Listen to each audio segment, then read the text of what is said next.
The warning lights flashed red across the control panel of the Wanderer as Jack Morrison guided his cargo hauler through the debris field. Twisted metal fragments drifted past his viewport, remnants of what had been Kronos Station just 3 days ago.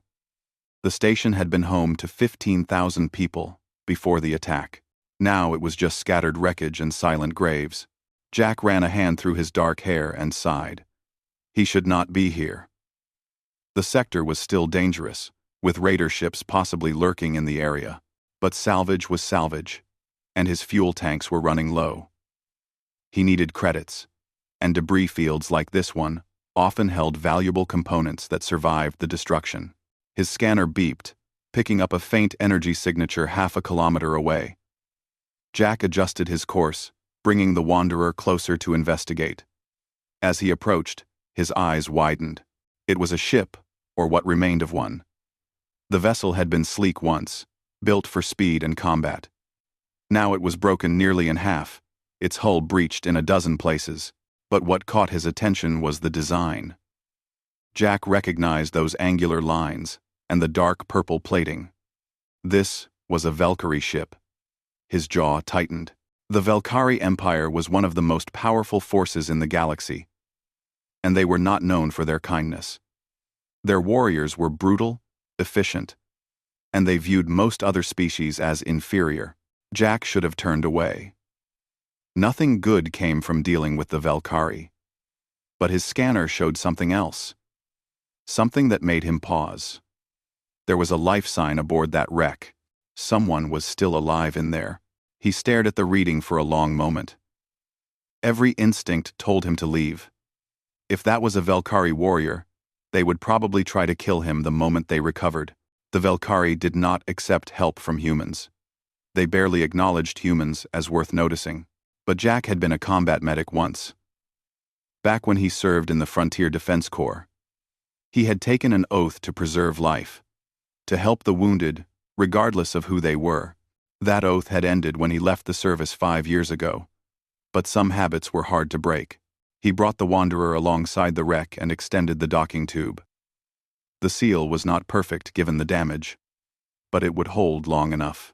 Jack pulled on his environment suit, checked his medical kit, and grabbed a plasma cutter. He would need it to get through the damaged bulkheads. The interior of the Valkyrie ship was a mess. Conduits hung from the ceiling, sparking occasionally. The lights were out, and Jack's helmet lamp cut through the darkness in a narrow beam. He followed his handheld scanner deeper into the ship, stepping over debris and trying not to think about what would happen if the wreck suddenly broke apart. He found her in what looked like a command center. She was slumped against a console, one hand pressed to her side where dark blue blood seeped between her fingers. Her skin was a pale gray blue, and her breathing came in shallow gasps. She wore the uniform of a Valkyrie officer, though it was torn and stained. Jack had never seen a Valkyrie up close before. She was tall, maybe 6 feet, with sharp features and white hair that fell past her shoulders. Even injured and dying, she looked dangerous. He knelt beside her and opened his medical kit. Her eyes snapped open, bright gold and filled with pain. Her free hand moved with surprising speed, reaching for a weapon at her belt. Jack caught her wrist gently but firmly. "Easy," he said, his voice calm through the suit's speaker. "I am here to help." She stared at him, her golden eyes narrowing. She said something in her own language, words he did not understand. But the tone was clear. It was a challenge. Maybe a threat. Jack released her wrist and held up his hands, showing the medical supplies. "I am a medic. You are bleeding out. If I do not treat that wound in the next few minutes, you will die." She looked at him for a long moment, her expression unreadable. Then her hand fell away from the weapon. Though whether from acceptance or simple weakness, Jack could not tell. He went to work immediately. The wound in her side was deep, probably from shrapnel during whatever battle had destroyed her ship. He cleaned it as best he could, applied a coagulant gel that worked on most species, and sealed it with medical adhesive. It was not perfect, but it would keep her alive long enough to get her to his ship. "Can you walk?" he asked, She tried to stand, but her legs gave out. Jack caught her before she fell, supporting her weight. She was heavier than she looked. All muscle and dense bone structure. He half carried, half dragged her back through the wrecked ship to the docking tube. Getting her aboard the Wanderer took effort, but Jack managed it. He brought her to the small medical bay and laid her on the treatment bed. Under better lighting, he could see just how badly injured she was. Besides the wound in her side, she had burns on her left arm and what looked like a concussion. Jack worked through the night, using every bit of his old training. He set up an IV drip with a universal fluid that would help with the blood loss. He treated the burns and bandaged them carefully. He monitored her vital signs, adjusting the treatment as needed. She woke several times, always with that same suspicious, dangerous look in her eyes. Each time, Jack simply continued working, speaking in a quiet, steady voice. He told her what he was doing, explained each procedure, and made no sudden movements.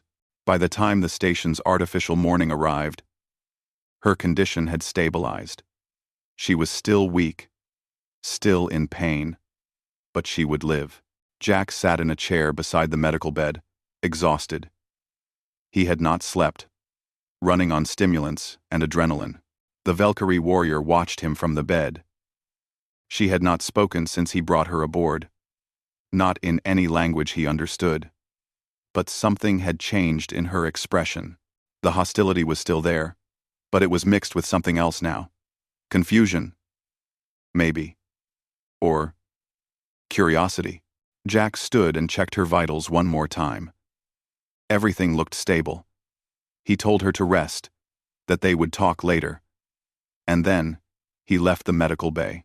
He needed to set a course for the nearest station where she could get proper treatment. As he sat in the pilot's chair and plotted the route, he wondered if he had just made the biggest mistake of his life. The Valkyrie were not known for gratitude. More likely, she would report this to her superiors, and he would end up on some imperial watch list. But he had made his choice. He had found someone dying, and he had saved them. Whatever came next, he would deal with it. That was the only way Jack knew how to live. Behind him, in the medical bay, Lyra stared at the ceiling and tried to understand what had just happened. A human had saved her life. It made no sense. Humans were weak, emotional creatures that the Empire barely tolerated. They certainly did not risk themselves for Valkyrie warriors, yet this one had. He had pulled her from the wreckage, treated her wounds, and asked for nothing in return. In her culture, such an act would demand a life debt. But humans did not think that way, did they? She closed her eyes, feeling the pain medication pulling her toward sleep. When she woke, she would have questions for this strange human, and depending on his answers, she would decide whether to kill him or spare him. For now, though, she simply rested, alive because of a choice that should never have been made. Lyra woke to the sound of footsteps outside the medical bay. Her hand went immediately to her side, but the weapon was gone. Of course it was. The human would have been foolish to leave her armed. She tested her body carefully, moving each limb. The pain was still there, but manageable. The wound had been properly treated. The door opened, and the human entered carrying a tray. He was younger than she had first thought. Maybe 30 standard years. He had dark hair, tired eyes, and moved with the efficiency of someone who had seen combat. A former soldier, perhaps. "You are awake," he said, setting the tray on a small table beside the bed. "I brought food. I am not sure what your species can eat, but this should be safe. Basic proteins and nutrients." Lyra looked at the food, then back at him. "Why?" "Why what?" Jack asked, checking the medical monitor beside her bed. "Why did you save me?" He glanced at her, then returned his attention to the monitor. "I am Valkyrie." She said it like that should explain everything. I noticed. He adjusted something on the IV drip. "Your vital signs are improving. The wound is healing faster than I expected. Your biology must have good regenerative properties." I noticed are great. Lyra felt frustration rising. This human was not reacting the way he should. He should be afraid of her, or trying to curry favor, or planning to ransom her. Instead, he treated her like she was just another patient, no different from anyone else. "Do you know what my people do to humans?" she asked. Jack pulled up a chair and sat down. He looked tired. "I have heard stories. The Velkari Empire does not think much of humanity. You consider us weak and sentimental. You have raided our outer colonies, taken our ships, and generally made it clear we are beneath your notice." He paused. "But you were bleeding out in a wrecked ship. Whatever your people have done, I could not just leave you to die." "That is weakness," Lyra said, though the words felt strange in her mouth. "Maybe." Jack shrugged. "Or maybe it is strength. I guess it depends on how you define those words." Over the next 2 days, they fell into an uneasy routine. Jack would come to check on her regularly, bringing food and water, changing her bandages, and monitoring her recovery. He did not talk much unless she asked questions, and he never asked about her mission or why her ship had been destroyed. Lyra found herself watching him carefully. He moved through the small cargo ship with practiced ease, handling repairs and course adjustments like someone who had lived alone for a long time. The ship itself was old, but well maintained. Every system had been modified or upgraded, usually with parts that did not quite match, but worked well enough. On the 3rd day, she was strong enough to leave the medical bay. Jack gave her some of his spare clothes since her uniform was ruined.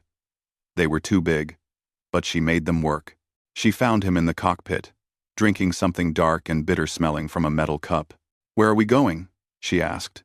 "Haven's Gate," Jack replied, not turning from the viewport. "It is a neutral trading port. You can get transport from there, back to Velkari space." Lyra moved closer, looking out at the stars streaking past. "You are taking me home. I am taking you somewhere safe. What you do after that is your choice." She sat in the co-pilot chair, studying his profile. "You never asked. What happened to my ship? Not my business. What if I am a criminal? What if I did something terrible?" Jack finally looked at her. "Did you? No. But you did not know that when you saved me." "True." He took another sip from his cup. "But I figured if you were dangerous, I would deal with it when the time came. Right then, you were just someone who needed help." Lyra leaned back in the chair. In her culture, every action had a purpose, a strategy. Warriors did not act without thinking of the consequences. Yet this human had risked himself without knowing anything about her, without calculating the potential rewards or dangers. "Tell me about Earth," she said suddenly. Jack raised an eyebrow. "Earth? Why? I want to understand." So he told her. He spoke about the blue and green world where humans came from, about its vast oceans and diverse climates. He talked about humanity's early struggles to reach the stars, how they had been late to join the galactic community and had to fight for every scrap of respect. He mentioned the wars, the failures, and the stubborn refusal to give up even when it would have been easier. Lyra listened and slowly began to see a pattern. Humans did not think like Velkari. Where her people valued strength and conquest, humans valued perseverance and cooperation. Where Velkari saw weakness in helping others, humans saw it as building alliances and community. "Your people are strange," she said when he finished. "We get that a lot," Jack replied with a slight smile. "In my empire, what you did would be seen as foolish. Mercy is for the weak. The strong take what they want and destroy those who oppose them." Jack set down his cup. "And how is that working out for your empire?" The question caught her off guard.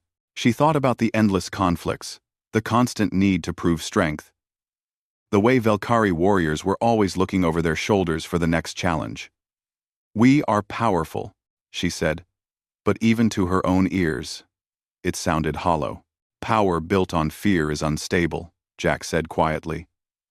"It only takes one crack for the whole thing to come apart." Lyra wanted to argue, to defend her culture and her people. But something stopped her. She had seen the cracks Jack spoke about. She had seen the political games, the backstabbing, the way strength was the only currency that mattered. And she had seen where that led. "I am Commander Lyra," she said abruptly. "Daughter of High Admiral Cross, third seat of the Imperial Council." Jack looked at her with surprise. "You are Imperial nobility?" "Yes. And the ship you found me in was a diplomatic vessel. I was on a peace mission to the Kronos sector when we were attacked." She paused. "By my own people." Jack straightened in his chair. "What?" Lyra felt the weight of the secret she had been carrying. She should not tell this human anything. But something about his honest, direct manner made her want to trust him. "My empire is not as united as it appears. There are factions, groups fighting for control. Some believe in the old ways, in honor and strength through unity. Others want absolute power, no matter the cost. And these others attacked you? They want me dead because of who my father is. He represents the old guard, those who would limit the Empire's aggression. There are those who see this as weakness, who want to expand our territory through any means necessary." Jack rubbed his face with both hands. "And I just pulled imperial politics into my cargo hauler." "Great." Despite herself, Lyra felt a small smile. "I told you that you should have left me to die." "Yeah, well, too late now." He looked at her seriously. "Are you in danger still? Will they come looking for you?" "Probably. But they will assume I died in the attack. For now, I am a ghost." She met his eyes. "I am telling you this because you saved my life. In my culture, that creates a debt. But more than that, you have shown me something I did not expect.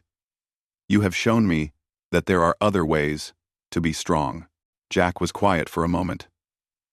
"What will you do? Go back and fight this faction? I do not know. If I return, I will be walking into a war. But if I hide, my people will suffer." She clenched her fists. "The faction that wants power, they plan to make an example. They want to attack human colonies to show the galaxy that mercy has no place in their new empire." Jack's expression darkened. "When?" "Soon. Within the next few months." Lyra looked at him. "That is why I was on a diplomatic mission. My father was trying to open communications, to build bridges before it was too late.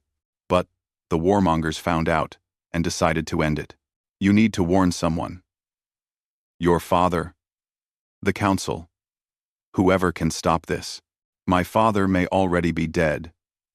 If they were willing to kill me, they would not hesitate to eliminate him." Lyra stood and paced the small cockpit. "The only way to stop them is to expose the conspiracy. But the proof is locked in their systems, in places I cannot reach alone." Jack watched her pace, then made a decision that would change everything. "Then, you need help." She stopped and looked at him. "You cannot be serious. You said they are planning to attack human colonies. That makes it my problem too." He stood and faced her. "I may just be one guy with a cargo hauler, but I know people. I know how to move quietly through the galaxy. And apparently, I am already involved whether I like it or not." Lyra felt something unfamiliar in her chest. Hope. Maybe. Or something close to it. This human had no reason to help her further. He had already risked enough.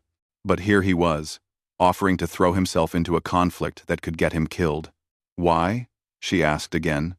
The same question from days before. Jack's answer was simple. "Because it is the right thing to do." In that moment, Lyra understood something fundamental about humans. Something her empire had always missed. They were not weak because they showed compassion. They were dangerous because they would fight for others, even strangers, even former enemies. That kind of loyalty, that kind of stubborn morality, was a strength her people had never developed. "Then we will need a plan," she said. Jack sat at the navigation console, running calculations, while Lyra explained the layout of Velkari space. They had been planning for 6 hours straight, and his head was starting to hurt from all the information. The more he learned about the Velkari Empire, the more he realized how insane this whole situation was. The Eternal Reign is the flagship of Warmaster Draven's fleet, Lyra said, pointing to a star chart. It is where he would keep all the evidence of his conspiracy. Communication logs, assassination orders, the complete plan for the attack on human space. And it is surrounded by how many other ships? Jack asked, already knowing he would not like the answer. At least 200, probably more. Draven commands the largest battle group in the Empire. Lyra's expression was grim. He has been building his power for years, gathering loyalists and eliminating opposition. Jack leaned back in his chair. So we need to infiltrate the most heavily defended ship in the Velkari fleet, steal classified data, and get out alive. Have I got that right? Yes, just checking. He rubbed his eyes. You know this is impossible, right? Lyra looked at him steadily. You said you would help. I did, and I will. But I want to make sure we both understand that this will probably get us killed. He stood and poured himself more coffee from the dispenser. Tell me about Draven. What kind of person is he? He is a true believer in Velkari supremacy. He thinks our empire should rule the entire galaxy, that other species exist only to serve us or die. Lyra's voice was cold. And one. 17. Today. He is brilliant, ruthless, and completely without mercy. Sounds like a lovely guy. After my father argued for peace with the human colonies, Draven began planning his removal. My father has allies. Other admirals who believe the Empire is strong enough without constant conquest. But Draven has been patient, building support among the younger officers who want glory and expansion. Jack sipped his coffee, thinking. So, this is not just about stopping an attack. This is a civil war, waiting to happen. Yes, and when it does, millions will die. Lyra stood and walked to the viewport. My father believed that the Empire could change, that we could find strength in cooperation instead of domination. Draven will destroy that possibility forever. What about you? Jack asked. What do you believe? Lyra was quiet for a long moment. A week ago, I would have said I believed in the Empire without question. I was raised to be a warrior, to value strength above all else. But then a human saved my life for no reason except that it was the right thing to do. She turned to face him. You have made me question everything I thought I knew about strength and weakness. Jack set down his cup. I am just one person, Lyra. Not all humans are like me. We have our share of people like Draven, too. Those who want power and do not care who gets hurt. But your culture does not celebrate them as heroes. You do not build empires on their philosophy. Lyra moved closer. That is the difference. In my empire, Draven is seen as powerful and worthy of respect. In your culture, he would be seen as a criminal. True enough. Jack pulled up a schematic of the Eternal Reign on his console. Okay, let us think about this practically. We cannot fight our way onto that ship. We need to sneak in. My command codes should still be active, Lyra said. Draven will have kept them running to maintain the appearance that I am merely missing, not murdered. If we can disguise your ship as a Velkari supply vessel, we might be able to dock without raising alarms. Jack examined the schematic. Your ships have different power signatures than human vessels. I would need to modify the Wanderer's reactor output, change the emissions profile. He ran some calculations. It would take 3 days, maybe 4, and I would need parts I do not have. Haven's Gate will have what you need. It is a black market hub. Everything is available for the right price. Which brings us to the next problem, Jack said. Money. I have enough credits to keep us fed and fueled, but major ship modifications? That is going to be expensive. Lyra reached into her uniform pocket and pulled out a small data chip. My personal accounts. There should be enough there to cover our needs. Jack raised an eyebrow. You are an Imperial commander. How much money are we talking about? Enough to buy a small fleet if we wanted. Good to know.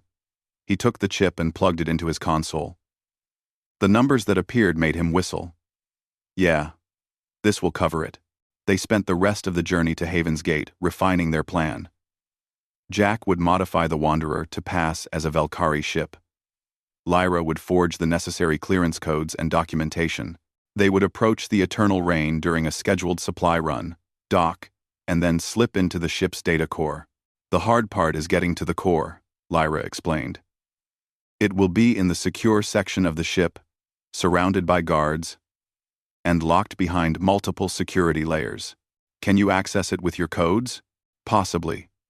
But if Draven suspects I am alive, he will have changed the security protocols. She frowned. We will need a backup plan. Jack thought for a moment. What if we do not sneak in quietly? What if we create a distraction? What kind of distraction? I still have some equipment from my military days. Smoke bombs, electromagnetic pulse charges, that sort of thing. If we set them off in the right places, we could create enough chaos to slip past the guards. Lyra considered this. It would work, but only if we time it perfectly. And once the alarm is raised, we will have minutes at most before the entire ship comes down on us. Then we better be fast. Jack saved their plans to a secure file. One more question. Once we have the evidence, what do we do with it? If we just send it to your government, will they believe it? Or will Draven's people bury it? We broadcast it everywhere. Every news outlet, every government, every military channel in the galaxy. We make it impossible to hide. Lyra's expression was determined. The truth will shatter Draven's support. Many follow him because they believe he represents the Empire's strength. But if they see he is willing to murder his own people for power, they will turn on him. You hope. It is all we have. Haven's Gate appeared on their sensors 2 days later. The station was a massive structure, built from the combined hulls of dozens of derelict ships. It orbited a dead planet in neutral space, governed by no single power, and home to traders, smugglers, and anyone who wanted to avoid official scrutiny. Jack guided the Wanderer to a docking bay and paid the fee in untraceable credits. As they walked through the station's crowded corridors, Lyra drew looks from other beings. Valkyrie were not common here, and her presence made some of the merchants nervous. They found a ship modification specialist in the lower levels, a grizzled alien named Kev, who asked no questions when Jack explained what he needed. For a generous fee, Kev agreed to modify the Wanderer's power signature and provide forged Valkyrie identification codes. This is dangerous work you are planning, Kev said, as his crew began the modifications. Valkyrie do not like people pretending to be them. We will be careful, Jack assured him. While the work was being done, Jack and Lyra found a quiet bar on the station's commercial level. They sat in a corner booth, watching the mix of species coming and going. A human and a Valkyrie sitting together drew some attention, but no one bothered them. Tell me about your father, Jack said. What is he like? Lyra's expression softened slightly. He is a warrior, like all Valkyrie of his generation, but he is also wise. He has seen too many wars, lost too many soldiers, and he began to question whether conquest was really making us stronger. She traced a pattern on the table with her finger. When I was young, he told me that true strength is knowing when not to fight. Sounds like a smart man. He is. And if Draven has killed him, I will make sure it was not in vain. Her golden eyes hardened. This conspiracy will be exposed. The galaxy will know what Draven planned to do. Jack nodded. When we get that data, I will make sure it reaches the right people. I still have contacts in human military intelligence. They will know how to use it. 3 days later, the Wanderer was ready. The ship now broadcast a Valkyrie power signature and carried forged identification codes that marked it as a supply vessel assigned to the Outer Fleet. Lyra had created a complete cover story about delivering medical supplies to the Eternal Reign. As they prepared to depart Haven's Gate, Jack ran through final checks on his equipment. The modifications had drained most of Lyra's credits. But they had everything they needed. Smoke charges, EMP devices, a portable data extractor, and enough firepower to fight their way out if things went wrong. "Are you ready for this?" Lyra asked from the co-pilot seat. Jack engaged the engines and guided the ship out of the docking bay. "No. But I am doing it anyway. Remember. Anyone. For my engine. Flash remember. I'm on Montaigne 1B. Lyra smiled slightly. "That is very human of you. I will take that as a compliment." They jumped to hyperspace, heading deep into Velkari territory. The journey would take 5 days. 5 days to prepare themselves for what might be a one-way trip. Jack spent the time maintaining his equipment and studying the layout of the eternal rain until he could navigate it in his sleep. Lyra meditated, a Velkari practice that helped warriors focus their minds before battle. She also taught Jack some basic phrases in her language, words that might help him pass as a servant or technician if they were stopped. On the 5th day, they dropped out of hyperspace at the edge of Draven's fleet. Jack's hands were steady on the controls, but his heart was racing. Hundreds of Velkari warships filled the view screen, enough firepower to destroy entire planets. "This is it," Lyra said quietly. "Once we approach, there is no turning back." Jack took a deep breath and opened a communication channel. Supply vessel Delta 7, requesting docking clearance with the eternal rain. There was a pause that felt like an eternity. Then a voice responded in Velkari, which Lyra's translator converted. "Delta 7. Transmit your authorization codes." Lyra entered the codes into the system. Jack watched the scanner, waiting to see if alarms would sound, if weapons would lock onto them. The voice came back. "Codes accepted. Proceed to docking bay 12. Welcome to the eternal rain." Jack let out a breath he did not know he had been holding. They were in. The Wanderer settled into docking bay 12 with a soft thud. Jack ran through the shutdown sequence while Lyra checked their equipment one last time. They both wore dark clothes that could pass for worker uniforms, and Lyra had tied her white hair back to make herself less recognizable. "Remember," Lyra said quietly, "stay behind me and look like you belong here. If anyone asks, you are a hired technician.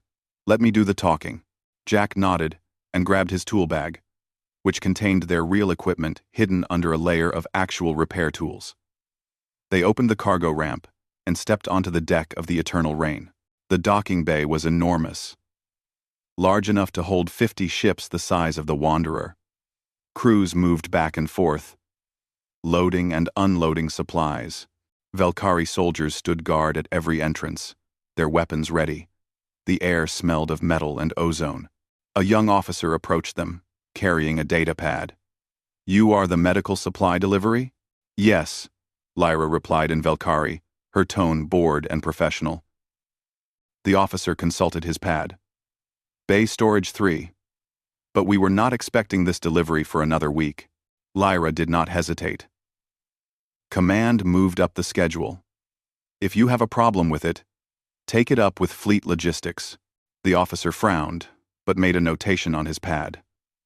"Fine. Unload and report to the cargo master." He walked away, already moving on to the next task. Jack let out a quiet breath. The first test was passed. They moved deeper into the ship, following the signs toward the cargo section. But instead of going to the storage bay, Lyra led them down a side corridor when no one was looking. "The data core is 17 levels up," she whispered. "We take the service lifts. They are less monitored than the main elevators." They found a lift and rode it up in tense silence. Each floor that passed was another chance to be caught, but the lift was empty except for them, and when the doors opened on level 17, the corridor beyond was quiet. Lyra checked the corridor carefully before stepping out. Jack followed, his hand near the weapon concealed in his jacket. They moved through the ship's passages. Lyra, navigating from memory, the Eternal Rain was a floating city, home to thousands of crew members.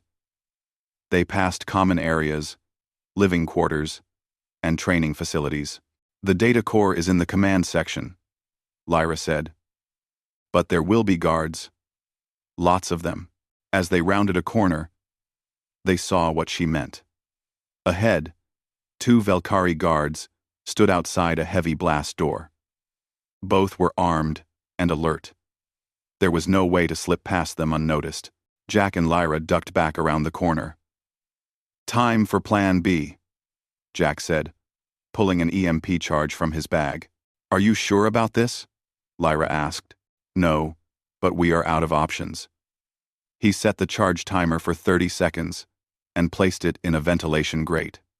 "When it goes off, the lights will die and their weapons will be useless. We have to move fast." They waited, counting down in their heads. The EMP charge detonated with a muffled thump. Instantly, the corridor lights went out. Emergency lighting kicked in a second later, bathing everything in red. Jack and Lyra ran forward. The guards were confused, trying to activate their weapons. Jack hit the first one hard, using techniques he had learned in combat training. The guard went down. Lyra took the second, moving with a speed and precision that reminded Jack she was a trained warrior. In seconds, both guards were unconscious. "That will bring security," Lyra said, pulling access cards from one of the guards. "Then we better hurry." Jack helped her drag the guards out of sight. Lyra pressed the access card to the blast door's scanner. For a moment, nothing happened. Then, the door hissed open, revealing the data core beyond. It was a circular room filled with computer banks and holographic displays. And standing in the center, as if he had been waiting for them, was War Master Draven. He was tall, even for a Velkari, with silver hair and scars marking his face. He wore the black and red uniform of a fleet commander, and his expression was one of cold amusement. "Commander Lyra," he said in perfect standard speech. "I wondered when you would arrive." Lyra's hand went to her weapon, but Draven was faster. He gestured, and armed soldiers stepped from the shadows, at least a dozen of them, all with weapons trained on Jack and Lyra. "Did you really think I would not know you were alive?" Draven continued. "I have been tracking you since you left Kronos Station. Your command codes triggered alerts the moment you used them." He smiled. "I have been waiting to see what you would do." Oh. Jack felt his stomach drop. They had walked right into a trap.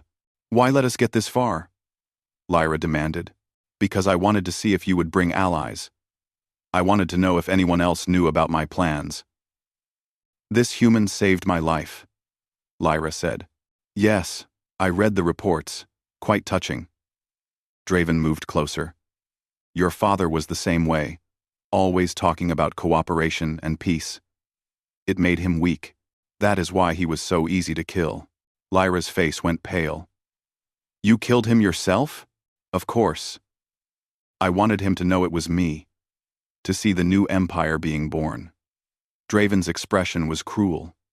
"He died begging me to spare you. I told him I would, right before I sent the ships to destroy your vessel." Jack saw Lyra's whole body tense. He knew she was about to do something reckless. He also knew they had one chance, and it depended on the distraction Lyra was about to create. Lyra screamed and charged at Draven. The guards opened fire, but she was already moving, dodging with incredible speed. Jack threw himself behind a computer bank and pulled the smoke charges from his bag. He triggered all 3 at once and threw them in different directions. The room filled with thick, dark smoke. The guards fired blindly, their shots hitting walls and equipment. Jack could hear Lyra and Draven fighting, the sound of impacts and weapons clashing. Jack pulled out the portable data extractor and crawled to the nearest terminal. His hands shook as he plugged it in and started the download sequence. The device began pulling every file it could access, all the communications, all the orders, all the evidence of Draven's conspiracy. A guard stumbled through the smoke, coughing. Jack hit him with a wrench from his tool bag, not enough to kill but enough to drop him. He crouched back down and watched the download progress. 50%, 60%. An explosion rocked the room. Someone had thrown a grenade. Jack was knocked sideways, his ears ringing. He scrambled back to the terminal. The extractor was still working. 75%. Through the smoke, he could see Lyra and Draven locked in combat. They moved like dancers. Each strike precisely aimed. Each block perfectly timed. But Draven was fresh, and Lyra was still recovering from her injuries. She was slowing down. 90%. Jack grabbed his weapon and fired into the smoke, forcing the guards to take cover. Lyra, we need to go. Draven landed a brutal hit to Lyra's side, right where her wound was. She gasped and fell back. Draven raised his weapon to finish her. Jack threw his last smoke charge directly at Draven. The War Master stumbled back, temporarily blinded. Jack ran forward and grabbed Lyra, hauling her up. The data extractor beeped. 100%. Complete. He yanked the device free and half-carried Lyra toward the door. Guards fired at them, but the smoke was too thick. They made it to the corridor and ran. Behind them, Draven was shouting orders. The evidence. Lyra gasped. Did you get it? Yes. Jack supported her weight as they ran. All of it. They raced through the corridors. Alarms were blaring now, and red lights flashed everywhere.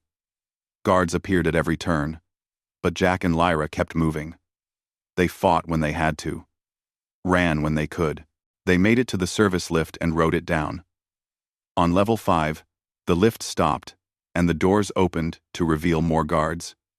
Jack triggered his last EMP charge, dropping their weapons. He and Lyra pushed past them and kept running. The docking bay was in chaos. Crews were scrambling to figure out what was happening. Jack and Lyra sprinted to the Wanderer. Shots hit the deck around them. Jack returned fire while Lyra got the ramp open. They stumbled aboard and Jack slammed the controls to seal the ship. He threw himself into the pilot seat and fired the engines before they were even fully powered up. The Wanderer lurched out of the docking bay. Immediately, warnings lit up across the console. The Eternal Rain's weapons were locking onto them. 20 other ships were moving to intercept. Hold on, Jack said, and pushed the engines to maximum. The Wanderer shot forward, weaving between the larger warships. Energy blasts filled the space around them. We cannot fight all of them, Lyra said, clutching her wounded side. We are not fighting, we are running. Jack plotted a jump to hyperspace. It was dangerous to jump this close to so many ships, but they were out of options. A blast hit their shields, draining them by half. Another hit, and they would be disabled. Jack activated the hyperdrive. The ship shuddered, and the stars streaked into lines. They were away. They had made it. Jack slumped in his seat, his hands shaking. Lyra was breathing hard, her face pale from pain and exhaustion. But they were alive, and they had the evidence. We did it, Jack said. Lyra looked at the data extractor in his hand. Now, we finish what we started. We broadcast the truth and watch Draven's empire crumble. Jack nodded and set a course for neutral space. They had one more task to complete. And after that, the galaxy would never be the same. The Wanderer limped through space, with damaged shields and a smoking engine. Jack worked frantically at the controls while Lyra lay in the medical bay, her wound reopened from the fight with Draven. They had jumped 3 times in random directions to throw off pursuit. But Jack knew the Valkyrie fleet would find them eventually. We need to get this data out now, Jack said, connecting the extractor to his communication system. Before Draven can spin the story, he began uploading the files to every network he could access. News outlets, government channels, military frequencies, even civilian social networks. The data was encrypted and verified, impossible to fake. Messages from Draven ordering the assassination of High Admiral Cross, plans for attacks on human colonies, communications showing the conspiracy to seize control of the Valkyrie Empire. Within minutes, the information spread across the galaxy like wildfire. Jack watched the feeds as news anchors struggled to process what they were seeing.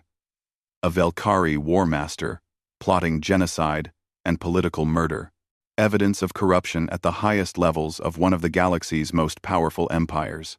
Jack switched on the main galactic news channel. A human reporter was speaking, her voice shocked. "We are receiving confirmation from multiple sources that these files are genuine.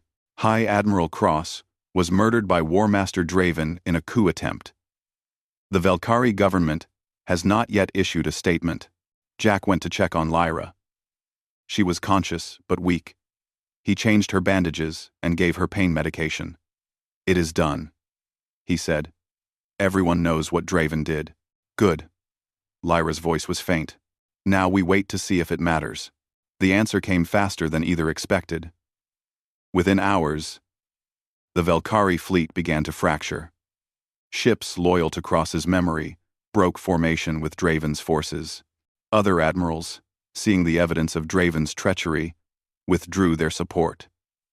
The empire that had presented a united face to the galaxy for centuries was splitting apart, but it was the response from humanity that shocked everyone. Instead of preparing for war or celebrating the empire's collapse, human governments sent a message to the Velkhari loyalists. They offered medical supplies, food shipments, and even military assistance to those opposing Draven. Jack watched the news in disbelief. They are helping them. After everything the Velkhari have done, humanity is sending aid. Lyra pulled herself up to watch the screen. A human admiral was speaking at a press conference. "We do not celebrate the suffering of any people. The Velkhari loyalists are fighting against tyranny and genocide. That makes them our allies, regardless of past conflicts." "I do not understand," Lyra said. "My people have raided your colonies, killed your citizens. Why would you help us?" "Why would you help us?" Jack smiled slightly. "Because that is what humans do. We are too stubborn to let old hatreds stop us from doing what is right." He paused. "And maybe because one Velkhari commander showed us that your people can change." The civil war was brutal but short. Draven's forces, expecting easy victories, found themselves fighting on multiple fronts. Cross loyalists knew all his tactics and strategies. Human intelligence shared real-time information about Draven's ship movements.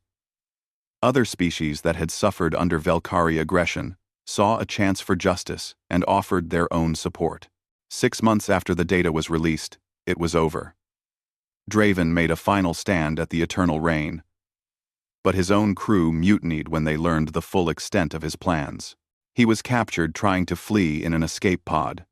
The Provisional Velkhari Council tried him for treason and murder. The trial lasted 3 days. The verdict was unanimous. Jack and Lyra watched the execution from the Wanderer, now repaired and upgraded with money from the grateful Velkhari government. Draven stood before a firing squad of soldiers from different Velkhari factions, united in this one act. When it was done, Lyra closed her eyes. "It should feel like victory," she said. "But it just feels empty." "That is because good people died to make it happen," Jack replied. "Your father, all the soldiers on both sides, the civilians caught in the fighting. Victory always costs more than we want to pay." Lyra looked at him. "What will you do now? Go back to hauling cargo?" "Probably. It is a simple life, and I like simple." Jack checked the navigation console. "What about you? I hear the new council wants you to take your father's seat." "They do. And I think I will accept." Lyra stood and moved to stand beside him. "Someone needs to make sure his vision for the Empire lives on. A Velkhari Empire that builds instead of destroys, that seeks alliances instead of conquest. That is a big job." "Yes. But I have learned from a very good teacher that the right thing to do is often the hardest thing to do." She placed a hand on his shoulder. "Thank you, Jack Morrison, for saving my life, for helping me see the truth, for being exactly who you are." Jack felt his face warm. "I just did what anyone should do." "No. You did what most people would not do. You risked everything for someone you had no reason to help. That is not common. That is extraordinary. Lyra smiled. The humans have a saying, yes, about one person making a difference. Never doubt that a small group of thoughtful, committed citizens can change the world. In fact, it is the only thing that ever has. Yes, that one. Lyra moved toward the cargo ramp. A Velkari shuttle was waiting to take her to the council chambers. Remember it, Jack. You changed the galaxy. One simple act of mercy started everything. Jack watched her go, then turned back to his controls. He set a course for the frontier, where honest cargo needed hauling and the questions were simpler. But he knew his life would never be quite the same. Word of what he had done spread. Other humans started to see that their values, their stubborn insistence on compassion and cooperation, were not weaknesses. They were strengths that could reshape the galaxy. Small acts of kindness began to multiply. Human traders helped stranded travelers. Human doctors treated anyone who needed care, regardless of species. Human diplomats built bridges where there had been walls.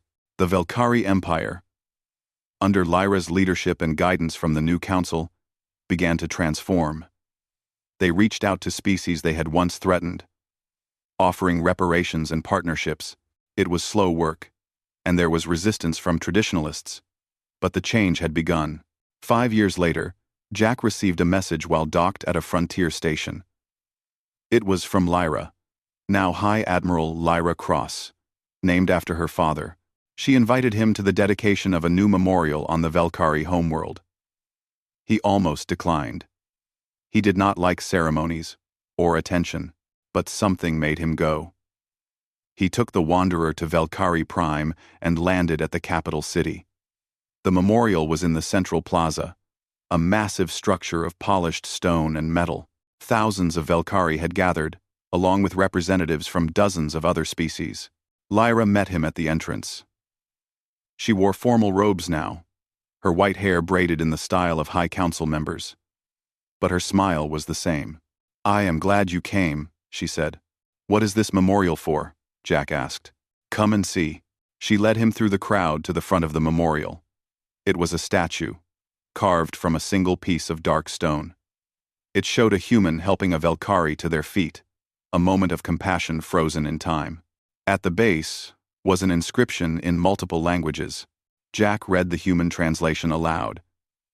"In honor of those who choose mercy over vengeance, compassion over cruelty, and hope over despair, may their example light our path forward. It is dedicated to my father and all those who believed the Empire could be better," Lyra explained. "But it is also dedicated to you, Jack, to the human who showed us a different way." Jack felt uncomfortable with the attention. "I just helped someone who was hurt. It was not anything special." "I'm said it. Next on. That is exactly why it was special." Lyra addressed the crowd in Velkari, her voice amplified across the plaza. Jack's translator converted her words. "We gather today to remember that empires are not built on fear and domination. True strength comes from lifting others up, from showing mercy when vengeance would be easier, from building rather than destroying." The crowd was silent, listening. Jack saw Velkari warriors standing beside human diplomats, former enemies now standing together. Lyra continued. 5 years ago, one human made a choice. He saved a life when he had no reason to, when it would have been easier and safer to walk away. That choice changed everything. It changed me. It changed our empire. It changed the galaxy." She turned to Jack. "Jack Morrison represents the best of humanity, and in learning from him, we discovered the best of ourselves. Let this memorial remind us that we all have the power to make that choice, to be better, to build a galaxy where all species can thrive together." The crowd erupted in applause. Jack stood there, embarrassed and moved. He had never sought recognition. He had just done what felt right in the moment. But looking at the faces around him, seeing former enemies standing together in peace, He understood that small choices could have enormous consequences. After the ceremony, Jack and Lyra walked through the gardens near the memorial. The Valkyrie homeworld was beautiful, with purple skies and silver trees that chimed softly in the wind. "Will you stay for the reception?" Lyra asked. "No. I should get back to work." Jack looked at the memorial one more time. "But thank you for this. For everything. The galaxy thanks you, Jack. Even if they do not all know your name, they live in a better place because of what you did." Jack boarded the Wanderer and lifted off from Valkyrie Prime. As he broke atmosphere and entered space, he looked back at the planet. Somewhere down there, a memorial stood to honor a simple choice made in a moment of crisis. He set course for the frontier and engaged the engines. There was cargo to haul, stations to visit, and a galaxy full of people who might need help. Jack Morrison would be there when they did, doing what he had always done. The right thing, because it was right. And if one person could change the galaxy, then every person had that same power. Every choice mattered. Every act of compassion, no matter how small, sent ripples through the universe that could become waves of change. Jack smiled and settled into his pilot chair. The galaxy was vast and full of problems, but it was also full of people trying to do better, trying to help each other, trying to build instead of destroy. That was enough reason to keep going. That was enough reason for hope. The Wanderer jumped to hyperspace, carrying one human who had learned that the smallest acts of mercy could shatter empires and rebuild them into something better. Behind him, a galaxy slowly transformed by the simple truth that compassion was not weakness. It was the greatest strength of all.